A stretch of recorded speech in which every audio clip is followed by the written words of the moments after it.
மனதிலே உள்ள காதலை இறுக்கி வைப்பதே தொல்லையா?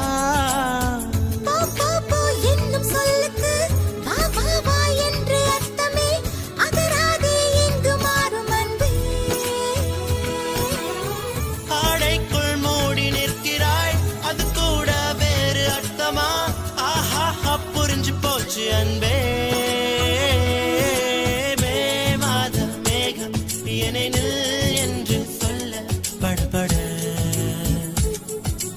பேசாத பெண்ணை என்னை பேர் சொல்லும் போது கால்கள்